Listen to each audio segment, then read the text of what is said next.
If we start by thinking about the case of a normal adult human being who is quite competent in their mind, able to think about the choices that they face, and if that person is diagnosed with a terminal illness and perhaps the quality of their life has already dropped to a point that they don't find satisfactory anymore, I think they ought to be able to make the decision for themselves as to whether they want to continue to the very end and have what you might consider to be a natural death, insofar as anybody in an intensive care unit in a hospital still has a natural death, or whether they want to ask a physician for assistance to end their life sooner.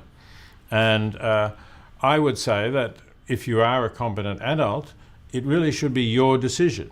Of course, you can consult with members of your family and other people close to you, but I don't think that the state has any interest in saying to you, no, you must go on living, even though your quality of life is not satisfactory to you, and even though all the medical people who've examined you agree that you will never recover. I don't see why the state should force you to continue to live in those circumstances. So I think that that is the clearest case, if you like, the easiest case where euthanasia is justifiable. And we already see that happening in a number of countries, like in the Netherlands and in Belgium and in some states in the United States, like Oregon and Washington and Montana. People can request their physician to assist them in dying in those circumstances. More difficult cases are where you don't have a competent adult. For example, you have an infant who has been born with very severe disabilities, perhaps with severe brain damage. And it's a more difficult case because somebody else has to decide for that infant. But I think the parents are normally in the best position to make that decision, especially if they are consulting with their physicians and if the physicians agree with them that the prospects for this child are very poor. Then I think the doctors and the parents together also ought to be able to make a decision for euthanasia in the case of such an infant.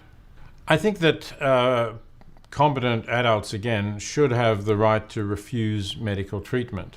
So if they say that in certain circumstances they do not want to be resuscitated, I think that should be their decision. And you should be able to sign a document which expresses that, which is respected, or perhaps to give the power of making the decision to someone else whose judgment you trust, because it's difficult to specify exactly all the possible conditions that you might be in.